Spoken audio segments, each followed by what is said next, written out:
મિત્રો, જો આપણે આખા ગુજરાતની અંદર કોઈ પણ જગ્યાએ બનાવીએ છીએ વેલનેસ રિસોર્ટ, વેલનેસ રિસોર્ટ, તો વેલનેસ રિસોર્ટ ઉપર આપને ગુજરાત સરકાર, ગુજરાત ટુરિઝમ ડિપાર્ટમેન્ટ છે એ અલગ અલગ પ્રકારની 5 સબસિડી આપી રહી છે. તો આજે આપણે આ વેલનેસ રિસોર્ટને મળતી સબસિડીઓ વિશે ડિટેલમાં ચર્ચા કરીશું. ખાસ કરીને જે વેલનેસ રિસોર્ટ હોય છે એની ડેફિનેશન આપણે સમજવી પડે કે વેલનેસ રિસોર્ટ કેને ગણવો, વેલનેસ રિસોર્ટ એટલે શું. વેલનેસ રિસોર્ટ એટલે કે નાબ NABH નાબ એક્રેડિશન હોવું જોઈએ, એમના દ્વારા સર્ટિફાઈડ થયેલો હોવો જોઈએ. એ વેલનેસ રિસોર્ટની અંદર એકોમોડેશન એટલે કે રહેવા માટેની સુવિધા હોવી જોઈએ અને બીજી વેલનેસ સર્વિસીસ આપતું યુનિટ હોય. અને આ વેલનેસ સર્વિસીસ એટલે કે રિજુવેનેશન એટલે કે લોકોને યુવા બનાવવા માટેની જે કાંઈ પ્રક્રિયાઓ થતી હોય છે, રિહેબિલિટેશન સેન્ટર હોય છે, એ ટાઈપની ફેસિલિટી હોય, ઇમ્યુનિટી ઇમ્પ્રૂવ કરવા માટેની ફેસિલિટી હોય. અને સાથે સાથે ખાલી આયુર્વેદા, યોગા, નેચરોપેથી, યુનાની, સિદ્ધા, હોમિયોપેથી, એક્યુપંક્ચર, આ જે બધી જે ફેસિલિટી અને સર્વિસીસ હોય છે એ ફક્ત નહીં પણ આ રહેવા સાથેની સુવિધા કીધી, અલગ અલગ વેલનેસ સર્વિસીસ કીધી, આ બધાનું કોમ્બિનેશન એટલે એક વેલનેસ રિસોર્ટ થતો હોય છે. અને આ વેલનેસ રિસોર્ટની અંદર સરસ મજાનું ગ્રીન લેન્ડસ્કેપિંગ હોવું પણ ફરજિયાત છે, સ્પેશિયસ હોવું જોઈએ અને અલગ અલગ પ્રકારની વેરાયટી ઓફ વેલનેસ સર્વિસીસ આપતા હોય જોઈએ. તો આ ટાઈપનું યુનિટ, ટુરિઝમ યુનિટ એટલે આ વેલનેસ રિસોર્ટ ગણાતો હોય છે. ઘણી વખત એવું થતું હોય છે કે ખાલી વેલનેસ નામ આપી દીધેલું હોય પણ સ્ટેન્ડ અલોન જિમ્નેશિયમ બનાવ્યું હોય, અથવા તો સ્પા કે સ્કિન કેર સેન્ટર બનાવ્યું હોય, કે આયુર્વેદિક સેન્ટર બનાવ્યું હોય, કોસ્મેટિક કેર સેન્ટર બનાવેલું હોય, કે ફિટનેસ સેન્ટર કે ઇમ્યુનિટી માટેનું એક સેન્ટર બનાવેલું હોય છે, કે હેલ્થ ચેકઅપનું સેન્ટર બનાવેલું છે. તો આ જે સેન્ટર કે આ ટાઈપના યુનિટ છે વેલનેસ રિસોર્ટની અંદર આવતા નથી હોતા. તો આપણે જે વેલનેસ રિસોર્ટની ડેફિનેશન જે ટુરિઝમ પોલિસી 21-25 અંતર્ગત આપવામાં આવેલી છે એ મુજબનું વેલનેસ રિસોર્ટ જ્યારે બનાવીએ છીએ ગુજરાતની અંદર, સમગ્ર ગુજરાતમાં કોઈ પણ જગ્યાએ, અથવા તો જે એક્ઝિસ્ટિંગ છે એમાં એક્સપાન્શન કરીએ છીએ. એક્સપાન્શન એટલે કે જે તમારી અત્યારની હાલની કેપેસિટી છે એના કરતાં 50% આપણે જે ફેસિલિટી છે એનો વધારો કરીએ તો એ એક્સપાન્શન પ્રોજેક્ટ ગણાતો હોય છે. જેમ કે અત્યારે આપણી પાસે 20 રૂમ છે વેલનેસ રિસોર્ટની અંદર, તો એ 20ના આપણે 50% એટલે 10 રૂમ વધારીએ છીએ તો જે ખર્ચ કરીએ છીએ એના ઉપર આપણે સબસિડી મળતી હોય છે. એટલે 50% કેપેસિટી વધારીએ તો એક્સપાન્શન પ્રોજેક્ટ ગણાય છે. તો આવો જ નવો પ્રોજેક્ટ અથવા એક્સપાન્શનના પ્રોજેક્ટની અંદર વેલનેસ રિસોર્ટ ઉપર આપને મળી રહી છે 5 પ્રકારની અલગ અલગ પ્રકારની સબસિડીઓ. પહેલી છે એ 15% કેપિટલ સબસિડી મળતી હોય છે. બીજી છે ઇલેક્ટ્રિસિટી ડ્યુટી અને જે સ્ટેમ્પ ડ્યુટી હોય છે અને રજિસ્ટ્રેશન ફી હોય છે જે લેન્ડ પરચેસ કરવા માટે, એનું એક્ઝમ્પશન 100% મળે છે, 100% રિમ્બર્સમેન્ટ મળે છે. સાથે સાથે જ્યારે વેલનેસ રિસોર્ટ બનાવતા હોય ત્યારે એને ગ્રીન બિલ્ડિંગ કે સસ્ટેનેબલ ટુરિઝમ અંતર્ગત સર્ટિફિકેશન લેતા હોઈએ છે, તો આ સર્ટિફિકેટ લેવા ઉપર પણ સબસિડી મળે છે. માર્કેટ ડેવલપમેન્ટ આસિસ્ટન્ટ મળતું હોય છે, અલગ અલગ એક્સપો, ફેર અને એક્ઝિબિશનની અંદર પાર્ટિસિપેટ કરવા માટે જે કંઈ ખર્ચ થતો હોય છે એના ઉપર પણ આપણે સબસિડી મળતી હોય છે અને પેરોલ ઇન્સેન્ટિવ મળતું હોય છે. એટલે અલગ અલગ પ્રકારની આ 5 સબસિડીઓ આપણે મળતી હોય છે. ત્યારે આપણે આ સબસિડી કેટલી મળે, કેવી રીતે મળે અને વધુ વિગત એના વિશે આ વિડીયો દ્વારા જાણીએ. કેપિટલ સબસિડી જે છે એ ટોટલ ખર્ચના 15% આપને મળતી હોય છે અને જે ટોટલ જે ખર્ચ છે એ એલિજિબલ કેપિટલ ઇન્વેસ્ટમેન્ટ છે એ આપણું જે કંઈ થતું હોય છે એનું આપણે ટોટલ આપણા ઓડિટ રિપોર્ટની અંદર, આપણા ફાઇનાન્શિયલની અંદર લીધેલું હોય એના ડિટેલ બધા બિલ જોતા હોય છે અને ખર્ચ થયેલો હોય છે, એનું ચેકથી પેમેન્ટ થયેલું હોય, ઓનલાઈન પેમેન્ટ થયેલું હોય, એવા ખર્ચાઓને આની અંદર એલિજિબલ કરતા હોય છે. અને એનું ઇન્ફ્રાસ્ટ્રક્ચરનો જે કોસ્ટ છે એના માટેની ગાઈડલાઇન ફ્યુચરમાં સેપરેટલી આપવામાં આવશે, ત્યારે વધારે વિગતથી આપણે સમજીશું.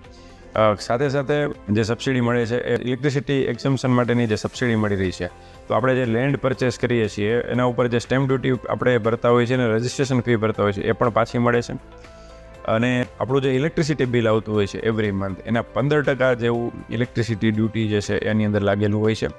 જ્યારે આપણી આ ટુરિઝમ પોલિસી અંતર્ગત જે સબસિડી કરીએ છીએ ત્યારે ટુરિઝમ ડિપાર્ટમેન્ટ આપને ઇલેક્ટ્રિસિટી ડ્યુટી એક્ઝમ્પશન સર્ટિફિકેટ આપે છે અને એ સર્ટિફિકેટ જ્યારે ઇલેક્ટ્રિસિટી ડ્યુટી ડિપાર્ટમેન્ટને સબમિટ કરીએ ત્યારે એ લોકો પહેલેથી જ આપણા બિલની અંદર 15% ઇલેક્ટ્રિસિટી ડ્યુટી લગાડવાનું બંધ કરતા હોય છે અને આવું 5 વર્ષ સુધી થતું હોય છે. એટલે 60 મહિનાના બિલ છે એની અંદર આપણે ઇલેક્ટ્રિસિટી ડ્યુટી લાગતી હોતી નથી. એટલે એનું 100% એક્ઝમ્પશન થઈ જાય છે અને રજિસ્ટ્રેશન ફી અને સ્ટેમ્પ ડ્યુટી છે એ રિમ્બર્સ થઈ જાય છે. માર્કેટ ડેવલપમેન્ટ આસિસ્ટન્ટની વાત કરીએ તો અલગ અલગ એક્સપોની અંદર આપણે જ્યારે પાર્ટિસિપેટ કરતા હોય ત્યારે એક્સપો છે 2 પ્રકારના હોય છે, નેશનલ લેવલના એક્સપો અને ઇન્ટરનેશનલ લેવલના એક્સપો, અબ્રોડ જે એક્સપો થતા હોય છે. નેશનલ લેવલના એક્સપો છે એમાં બે પ્રકારના હોય છે કે ભાઈ જે ગુજરાતની અંદર અને ગુજરાતની બહાર થતા હોય છે, એટલે કે બીજા રાજ્યોની અંદર થતા હોય, નેશનલ કે ઇન્ટરનેશનલ ગુજરાતની બહાર થતા હોય છે, તો અલગ અલગ પ્રકાર સબસિડી મળતી હોય છે. ગુજરાતની અંદર જ્યારે કોઈ પણ પ્રકારનો એક્સપો થતો હોય અને ગુજરાતની અંદર આપણે પાર્ટિસિપેટ કરીએ ત્યારે જે સ્પેસ રેન્ટ હોય છે એ સ્પેસ રેન્ટના આપણને 50% જે છે કોસ્ટ મળતી હોય છે ને મેક્સિમમ 30,000 સુધી આપણને એ મળતું હોય છે. આ જ નેશનલ લેવલ કે ઇન્ટરનેશનલ એક્સપો ગુજરાતની બહાર એટલે કે બીજા રાજ્યની અંદર પણ ઇન્ડિયાની અંદર થતો હોય ત્યારે આપણે 75% અને 1 લાખ જેવી જે છે સબસિડી મળતી હોય છે. જે ટોટલ આપણો સ્પેસ રેન્ટ માટેનો જે ખર્ચ આપણે કરેલો હોય, રેન્ટ ચૂકવેલું હોય છે એક્સપોની અંદર, એના 75% અને મેક્સિમમ 1 લાખ જેવું મળતું હોય છે. અને આ જ એક્સપો ઇન્ટરનેશનલ લેવલનો એક્સપો છે જે આઉટસાઇડ ગુજરાત થતો હોય તો એ જે છે એના ઉપર આપણે 2 લાખ રૂપિયાની પર ઇવેન્ટ આપણે મળતા હોય છે સ્પેસ રેન્ટના, અને 75% સુધી ટોટલ મળતું હોય છે. જ્યારે ઇન્ટરનેશનલ લેવલનો એક્સપો છે એ આઉટ ઓફ ઇન્ડિયા જ્યારે થતો હોય ત્યારે એના ઉપર આપણે જે ખર્ચ છે સ્પેસ રેન્ટનો એ 60% જે મળતો હોય છે ને મેક્સિમમ 5 લાખ સુધીનો મળતો હોય છે. અને સાથે સાથે જે ઇકોનોમિક એરફેર હોય છે એ પણ મળતો હોય છે 40,000 સુધીની લિમિટમાં, એક વ્યક્તિનો રાઉન્ડ ટ્રીપનો ખર્ચ મળતો હોય છે. તો આવી રીતે એક્સપોની અંદર પાર્ટિસિપેટ કરવા માટે વેલનેસ રિસોર્ટને સબસિડી મળે છે. તો આ રીતનો આપણે માર્કેટ ડેવલપમેન્ટ આસિસ્ટન્ટ સમજીએ. હવે આપણે સમજીએ ગ્રીન બિલ્ડિંગ સર્ટિફિકેશન અને સસ્ટેનેબલ ટુરિઝમ સર્ટિફિકેશન ઉપર આપણે અલગ અલગ પ્રકારની સબસિડી મળે છે.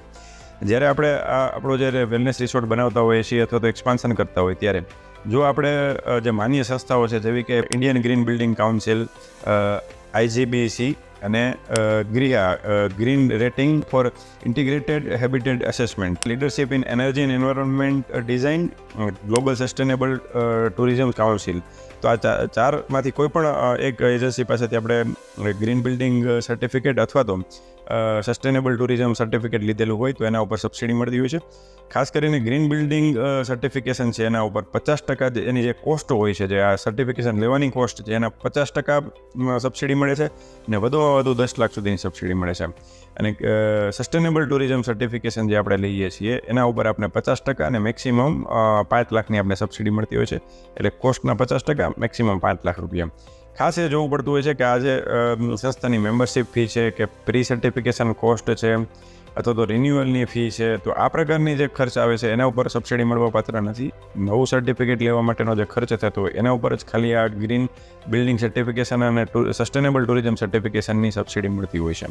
તો આ સરસ મજાની આપણે સબસિડી સમજ્યા. હવે આપણે સમજીએ પેરોલ ઇન્સેન્ટિવ. પેરોલ ઇન્સેન્ટિવ એટલે કે ગુજરાતભરમાં જ્યારે તમે વેલનેસ રિસોર્ટ કોઈ પણ જગ્યાએ બનાવો છો અને તમે ગાઈડ અપોઇન્ટ કરો છો, રોજગાર આપવા માટે 2 ગાઈડ અપોઇન્ટ કરો, તો એ 2 ગાઈડની જે સેલરી થતી હોય છે એના ઉપર સબસિડી મળતી હોય છે. મેક્સિમમ 25% એ સેલરી અમાઉન્ટ ઉપર મળે અને એ લિમિટ છે પર મંથની 4,000 રૂપિયાની. અને આ 4,000 રૂપિયા વાર્ષિક લિમિટ છે 24,000 રૂપિયાની. એટલે તમે જે કોઈ ગાઈડ અપોઇન્ટ કરો છો, માની લો મેક્સિમમ 2 ગાઈડ એટલે કે 2 ગાઈડના 24,000 આપણે આખા વર્ષના મળતા હોય છે ને 5 વર્ષ સુધી આ ટાઈપનું આપણે ઇન્સેન્ટિવ, પેરોલ ઇન્સેન્ટિવ મળતું હોય છે. જેથી કરીને આપણે રોજગારી આપી શકીએ, સેલરી લોકોને વધારે આપી શકીએ. તો આ ટાઈપનો આપણે ઇન્સેન્ટિવ જ્યારે પેરોલ ઇન્સેન્ટિવ અંતર્ગત મળતો હોય ત્યારે આપણે આ વેલનેસ રિસોર્ટ છે એને આપણે સારી રીતે ચલાવી શકીએ, વધુમાં વધુ લોકો સુધી માર્કેટિંગ કરીને વધુમાં વધુ લોકો સુધી પહોંચી શકાય. કેપિટલ ઇન્વેસ્ટમેન્ટ કોસ્ટ કરેલું છે એના ઉપર પણ આપણે જે 15% સબસિડી મળી રહી છે, ઇલેક્ટ્રિસિટી ડ્યુટી મળી રહી છે, સ્ટેમ્પ ડ્યુટી મળી રહી છે. તો ક્યાંક ને ક્યાંક આપણો પ્રોજેક્ટ છે સસ્ટેન થાય એવા હેતુથી ગુજરાત સરકાર આપણે આવી વિવિધ સબસિડીઓ આપતી હોય છે. ત્યારે ખાસ આપણે જોવું પડતું હોય છે કે જે આપણી કન્ડિશન્સ હોય છે, ગાઈડલાઈન હોય છે એને આપણે ફૂલફિલ કરવી પડતી હોય છે. આપણી ઓપરેટિવ પીરિયડ છે, જે પોલિસી છે એ 1 જાન્યુઆરી 2021થી 31 ડિસેમ્બર 2025 સુધીની છે. આ પોલિસી પીરિયડમાં 5 વખત વધુમાં વધુ આ લાભ લઈ શકાતો હોય છે વેલનેસ રિસોર્ટ દ્વારા. ખાસ એ જોવું પડે કે આપણે આ જે ટુરિઝમ પોલિસી 21-25 સિવાયની કોઈ પણ પોલિસી અંતર્ગત આપણે લાભ લઈ નથી શકતા, અથવા તો બીજી પોલિસી ઉપર લાભ લઈએ છીએ તો ટુરિઝમ પોલિસીની અંદર લાભ ન લઈએ. એટલે એ કોઈ એક પોલિસી અંતર્ગત, ગુજરાત સરકારની કોઈ એક પોલિસી અંતર્ગત આપણે લાભ લઈ શકીએ છીએ. જે ટોટલ બધી સબસિડીનો લાભ થઈ છે એ ટોટલ જે ફિગર આવે છે સબસિડી અમાઉન્ટનું એ આપણી ટોટલ ઇન્વેસ્ટમેન્ટથી વધારે ના થવું જોઈએ એવી પણ ગાઈડલાઇન છે. સાથે સાથે જે કાંઈ ગવર્મેન્ટની સાઇટ છે એમાં આપણે રજિસ્ટર કરાવવો પડે છે. પ્રોજેક્ટ જ્યારે સ્ટાર્ટ કરીએ છીએ ત્યારે રજિસ્ટર કરાવવું પડે છે. એ 1 જાન્યુઆરી 2021થી લઈ અને 31 ડિસેમ્બર 2025ની અંદર આપણો પૂરો થઈ જવો જોઈએ પ્રોજેક્ટ, એ જરૂરી છે. અને શરૂ પણ એની અંદર થવો જોઈએ. જો 1 જાન્યુઆરી 2021 પહેલાં શરૂ થયેલો પ્રોજેક્ટ હોય તો જે ખર્ચ જે ગણીએ છીએ એ 1 જાન્યુઆરી 2021 પછીના ખર્ચ ઉપર જ સબસિડી મળવાપાત્ર થતી હોય છે. અને જો તમે 31 ડિસેમ્બર 2025 પહેલાં પૂરો નથી થતું તો એમાં સબસિડી આપણે મળવાપાત્ર થતી નથી, પરંતુ 100 કરોડથી 250 કરોડ સુધીનો 6 મહિનાનું એક્સટેન્શન મળે છે. 250 કરોડથી 500 કરોડમાં 12 મહિનાનું એક્સટેન્શન મળે છે. અને 500 કરોડથી ઉપરના પ્રોજેક્ટ છે તો એમાં 18 મહિનાનું એક્સટેન્શન મળે છે પ્રોજેક્ટ શરૂ કરવાનું.